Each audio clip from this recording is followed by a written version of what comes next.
le Seigneur soit avec vous. Bienvenue à l'enregistrement du culte prévu pour la fête de la résurrection de notre Seigneur et Sauveur Jésus-Christ. Le Seigneur est ressuscité. Alléluia. Il est réellement ressuscité. Alléluia. Des cris de triomphe et de délivrance s'élèvent des tentes des justes. La main droite agit avec puissance.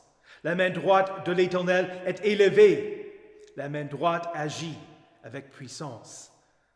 Je ne mourrai pas, je vivrai et je raconterai ce que l'Éternel a fait. La pierre qu'ont rejetée ceux qui construisaient est devenue la pierre angulaire. C'est l'œuvre de l'Éternel et c'est un prodige à nos yeux. Voici le jour que l'Éternel a fait. Qu'il soit pour nous un sujet d'allégresse et de joie. Au nom du Père et du Fils et du Saint-Esprit. Amen. Confessons nos péchés. Dieu Tout-Puissant, notre Créateur et notre Père, nous reconnaissons et nous confessons que nous avons péché contre toi en pensée, en parole et en acte. Nous venons chercher refuge en ta miséricorde. Aie pitié de nous, pauvres pécheurs, et pardonne-nous toutes nos fautes, pour l'amour de Jésus-Christ, notre Seigneur. Aide-nous, par ton Saint-Esprit, à mieux connaître ta sainte volonté, et rends-nous obéissants à ta parole. Par Jésus-Christ, ton Fils, notre Sauveur. Amen. Jésus a été donné à cause de nos fautes et est ressuscité à cause de notre justification. Ainsi donc, déclarés justes sur la base de la foi, nous avons la paix avec Dieu par l'intermédiaire de notre Seigneur Jésus-Christ. Allez en paix. Amen. Prions. Dieu Tout-Puissant, qui par ton Fils unique Jésus-Christ a vaincu la mort et nous a ouvert la porte de la vie éternelle, accorde-nous, qui fêtons dans la joie sa résurrection, d'être ressuscités de la mort du péché par ton Esprit vivifiant, par Jésus-Christ, ton Fils, notre Seigneur, qui vit et règne avec toi et le Saint-Esprit, un seul Dieu, maintenant et pour les siècles des siècles. Amen. Écoutez avec respect et recueillement les lectures pour cette fête de Pâques, tout d'abord l'Ancien Testament dans Exode au chapitre 15, les versets 1 à 11. Alors Moïse et les Israélites chantèrent ce cantique en l'honneur de l'Éternel. Je chanterai en l'honneur de l'Éternel, car il a fait éclater sa joie. Il a précipité le cheval et son cavalier dans la mer. L'Éternel est ma force et le sujet de mes louanges. C'est lui qui m'a sauvé. Il est mon Dieu, je le célébrerai. Il est le Dieu de mon Père, je proclamerai sa grandeur. L'Éternel est un vaillant guerrier, son nom est l'Éternel. Il a jeté dans la mer les chars du Pharaon et son armée, ses combattants d'élite ont été engloutis dans la mer des roseaux. Les vagues les ont couverts, ils sont descendus au fond de l'eau, pareils à une pierre. Ta main droite éternelle est magnifique de force. Ta main droite éternelle a écrasé l'ennemi. Par la grandeur de ta majesté, tu renverses tes adversaires. Tu déchaînes ta colère, elle les dévore comme de la paille. Tu as soufflé et l'eau s'est rassemblée. Les courants se sont dressés comme une muraille. Les vagues se sont durcies au milieu de la mer. L'ennemi disait, je les poursuivrai, je les rattraperai, je partagerai le butin. Ma vengeance sera assouvie. Je tirerai mon épée, ma main les détruira. Tu as soufflé de ton haleine, la mer les a couverts. Ils se sont enfoncés comme du plomb dans de l'eau profonde. Qui est semblable à toi parmi les dieux éternels? Qui est comme toi magnifique de sainteté, redoutable, digne d'être loué, capable de faire des miracles? Ici prend fin la lecture de l'Ancien Testament. Écoutez également l'Épître dans 1 Corinthiens 15, les versets 1 à 11. Je vous rappelle, frères et sœurs, l'évangile que je vous ai annoncé, que vous avez reçu et dans lequel vous tenez ferme. C'est aussi par lui que vous êtes sauvés si vous le retenez dans les termes où je vous l'ai annoncé. Autrement, votre foi aurait été inutile. Je vous ai transmis avant tout le message que j'avais moi aussi reçu. Christ est mort pour nos péchés conformément aux Écritures.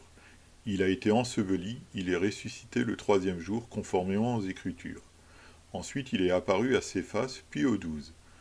Après cela, il est apparu à plus de 500 frères et sœurs à la fois, dont la plupart sont encore vivants et dont quelques-uns sont morts. Ensuite il est apparu à Jacques, puis à tous les apôtres. Après eux tous, il m'est apparu à moi aussi, comme à un enfant né hors terme. En effet, je suis le plus petit des apôtres et je ne mérite même pas d'être appelé apôtre parce que j'ai persécuté l'Église de Dieu. Mais par la grâce de Dieu, je suis ce que je suis, et sa grâce envers moi n'a pas été sans résultat. Au contraire, j'ai travaillé plus que tous, non pas moi toutefois, mais la grâce de Dieu qui est avec moi. Ainsi donc, que ce soit moi ou que ce soit eux, voilà le message que nous prêchons, et voilà aussi ce que vous avez cru. Écoutez enfin l'Évangile dans Luc au chapitre 24, les versets 1 à 11. Le dimanche, elles se rendirent au tombeau de grand matin avec quelques autres, en apportant les aromates qu'elles avaient préparés. Elles découvrirent que la pierre avait été roulée de devant le tombeau. Elles entrèrent, mais elles ne trouvèrent pas le corps du Seigneur Jésus. Comme elles ne savaient que penser de cela, voici que 2 hommes leur apparurent, habillés de vêtements resplendissants. Saisies de frayeur, elles tenaient le visage baissé vers le sol. Les hommes leur dirent : « Pourquoi cherchez-vous parmi les morts celui qui est vivant ? Il n'est pas ici, mais il est ressuscité. Souvenez-vous de ce qu'il vous a dit, lorsqu'il était encore en Galilée. Il faut que le Fils de l'homme soit livré entre les mains des pécheurs, qu'il soit crucifié et qu'il ressuscite le 3e jour. » Elles se souvinrent alors des paroles de Jésus. À leur retour du tombeau, elles annoncèrent tout cela aux 11 et à tous les autres. Celles qui racontèrent cela aux apôtres étaient Marie de Magdala, Jeanne, Marie la mère de Jacques et les autres femmes qui étaient avec elles. Mais ils prirent leur discours pour des absurdités. Ils ne crurent pas ces femmes. Ici prend fin la lecture de l'Évangile. Heureux ceux qui écoutent la parole de Dieu et qui la gardent. Confessons notre foi. Je crois en Dieu, le Père Tout-Puissant, Créateur du ciel et de la terre. Je crois en Jésus-Christ, son Fils unique, notre Seigneur, qui a été conçu du Saint-Esprit et qui est né de la Vierge Marie. Il a souffert sous Ponce Pilate, il a été crucifié, il est mort, il a été enseveli, il est descendu aux enfers. Le 3e jour, il est ressuscité des morts, il est monté au ciel, il siège à la droite de Dieu, le Père Tout-Puissant, et il viendra de là pour juger les vivants et les morts. Je crois au Saint-Esprit, la Sainte Église universelle, la communion des saints, la rémission des péchés, la résurrection de la chair et la vie éternelle. Amen.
Prions.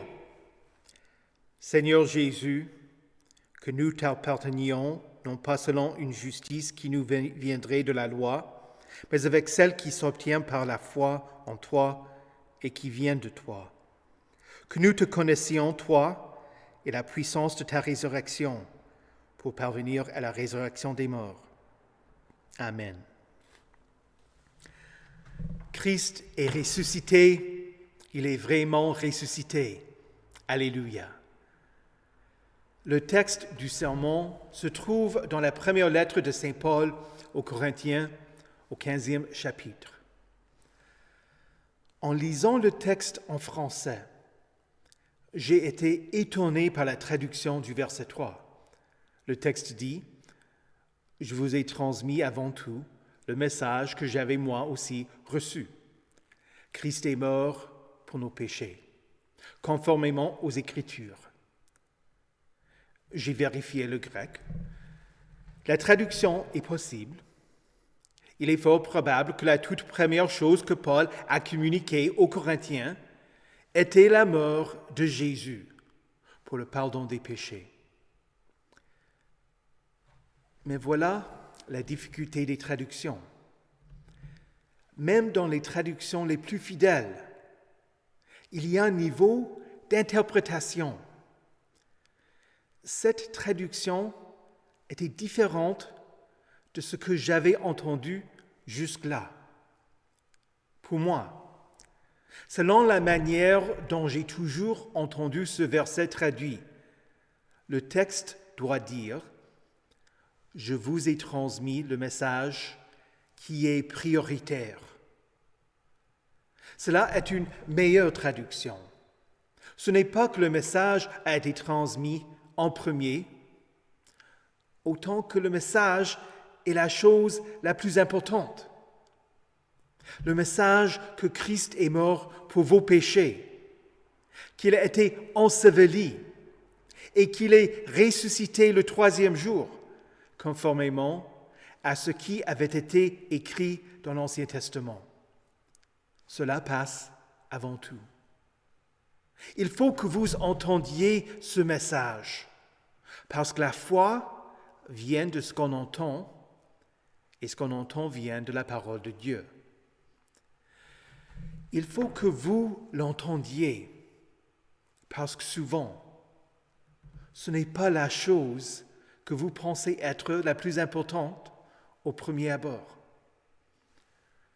Quand vous êtes dans une situation stressante, il semble que d'autres choses soient plus importantes que l'Évangile. Par exemple, je pense aux occasions où j'ai été appelé à l'hôpital quand quelqu'un était gravement malade. Pour les membres du personnel, ils faisaient leur boulot. Ils n'avaient aucun lien avec la personne et donc semblaient être indifférents. Ils étaient obligés de me faire respecter les consignes de l'établissement, même s'il m'a fallu 20 minutes de plus avant que je puisse accompagner le mourant et sa famille. Durant ces moments, je ne pensais pas à l'Évangile. J'étais énervé et pressé. Pourtant, la chose la plus importante n'était pas l'urgence, mais le fait que Christ soit mort pour nos péchés, qu'il ait été enseveli et qu'il soit ressuscité le 3e jour. Pour les Ukrainiens qui défendent leur patrie, j'imagine que ce qui leur semble être le plus important sont les manœuvres de l'armée russe, les conflits, l'équipement nécessaire pour se défendre, la destruction qui les entoure et bien sûr, la perte de vie. Toutes ces choses sont importantes. Mais la mort de Christ pour expier nos péchés, son ensevelissement et sa résurrection sont encore plus importants parce qu'ils concernent la vie qui dépasse notre existence terrestre. Et pour vous, il en va de même. Vous savez ce qui est important pour vous.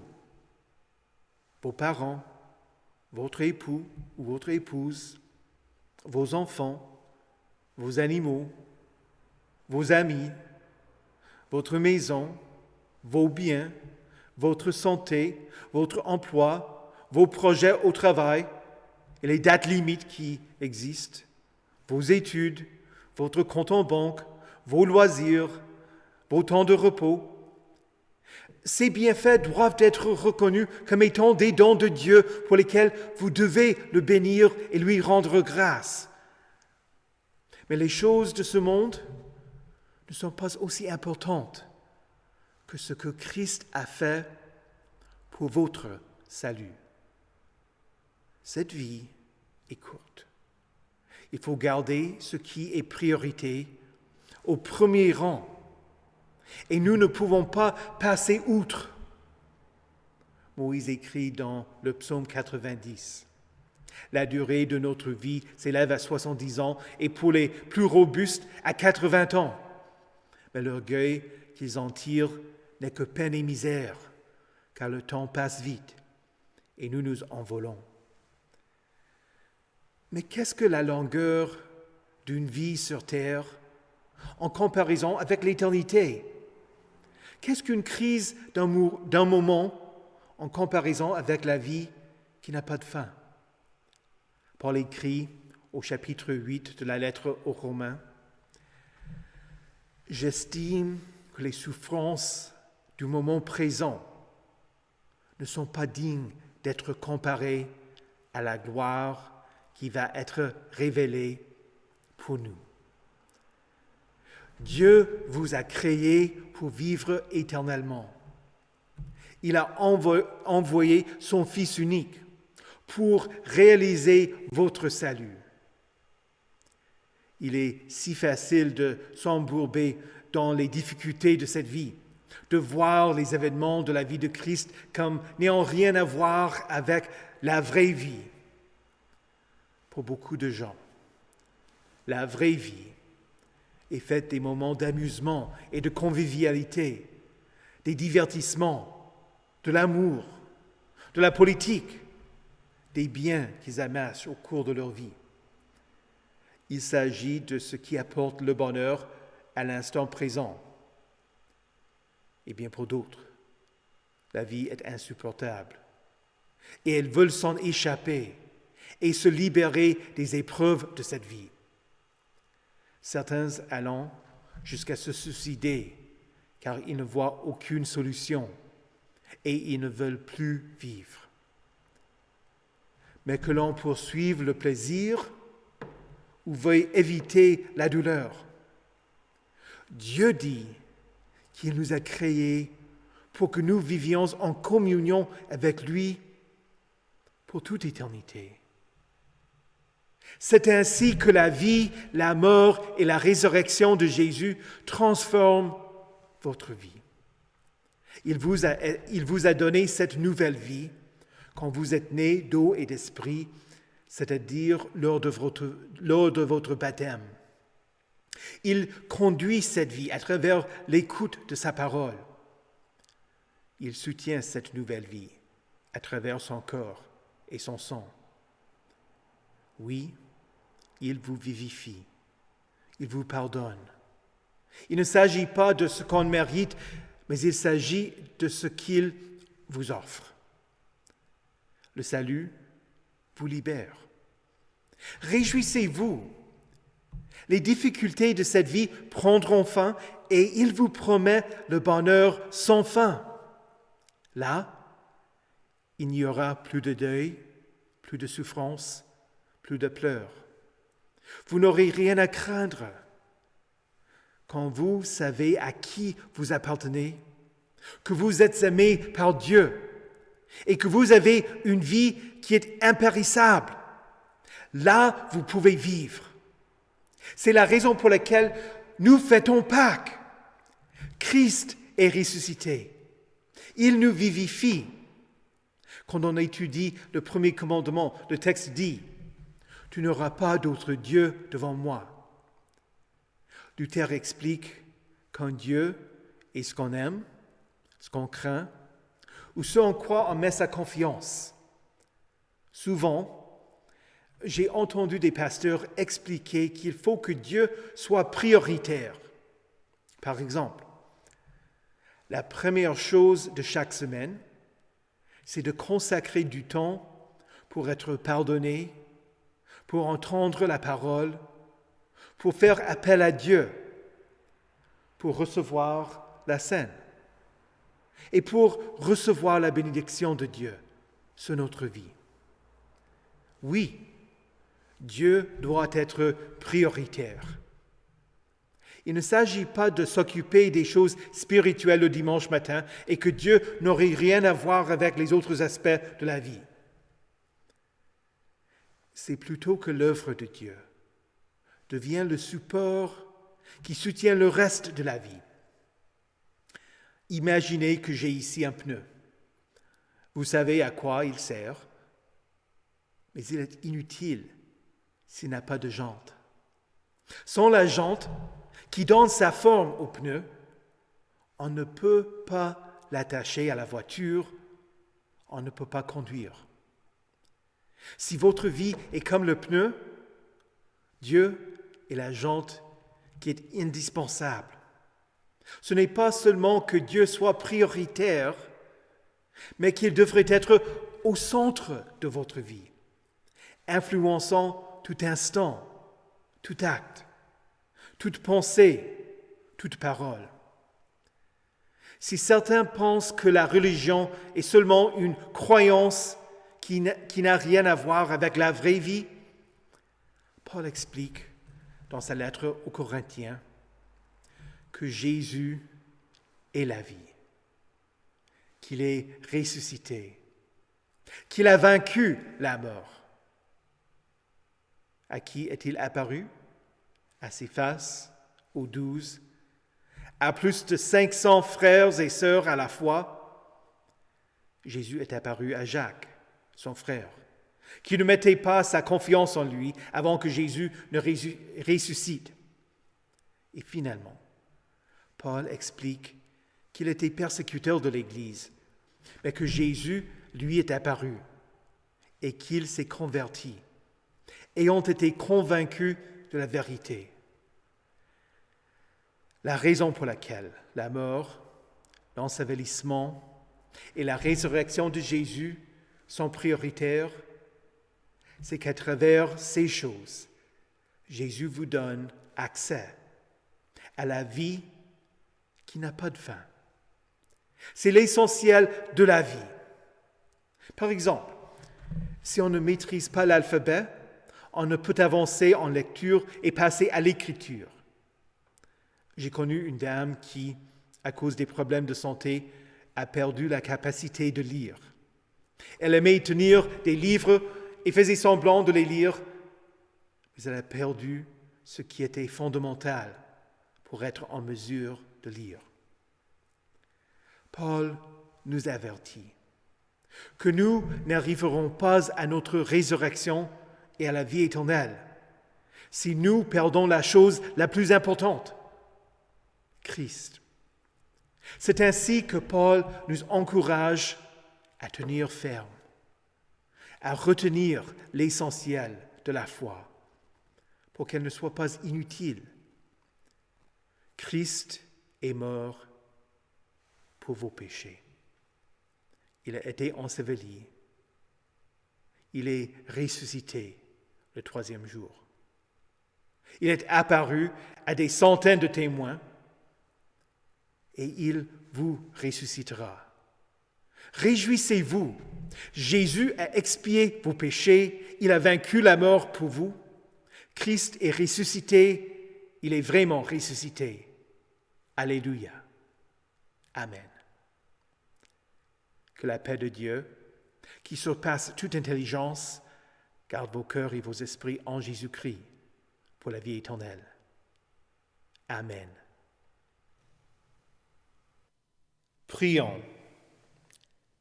Seigneur Jésus, divin ressuscité, tu as brisé les liens de la mort et terrassé Satan en mettant en évidence la vie et l'immortalité. Ta résurrection proclame que tu es Dieu et Sauveur. Donne-nous la joyeuse certitude que nous aurons un jour part à ta victoire et que nous ressusciterons glorieux pour entrer dans ton paradis. Sois loué et béni d'âge en âge par tous ceux qui confessent ton saint nom. Par ta résurrection, tu es devenu le premier-né de toute la création, les prémices de ceux qui se sont endormis. Arrache-nous à l'emprise de la mort et donne-nous de vivre dans une vie nouvelle gouvernée par ton Esprit Saint. Par ta résurrection, tu habilles ton corps de gloire et d'immortalité. Donne-nous de revêtir l'homme nouveau, créé dans la justice et la sainteté. Par ta résurrection, tu t'es assise à la droite du Père. Fais-nous la grâce de rechercher en tout temps les choses d'en haut et de vivre ici-bas en citoyens du ciel. Par ta résurrection, tu déchires le linceau de la tristesse et de la désespérance qui enveloppe les nations. Mais tiens ton Église dans la joie de la victoire et donne-lui de partager cette joie avec le monde, car c'est la joie de tes fidèles vivant dans la foi qui témoigne de ta propre résurrection. Marche avec nous, Seigneur Jésus, sur le chemin de la vie, et que ta joie envahisse nos cœurs. Louange à toi, ô ressuscité, dès maintenant et à toujours. Amen. Notre Père, qui es aux cieux, que ton nom soit sanctifié, que ton règne vienne, que ta volonté soit faite sur la terre comme au ciel. Donne-nous aujourd'hui notre pain de ce jour. Pardonne-nous nos offenses, comme nous pardonnons aussi à ceux qui nous ont offensés. Et ne nous laisse pas entrer en tentation, mais délivre-nous du mal. Car c'est à toi qu'appartiennent le règne, la puissance et la gloire, au siècle des siècles. Amen. Recevez la bénédiction de l'Éternel. Que le Seigneur vous bénisse et vous garde. Que le Seigneur fasse luire sa face sur vous et qu'il vous accorde sa grâce. Que le Seigneur tourne son visage vers vous et qu'il vous donne sa paix. Amen.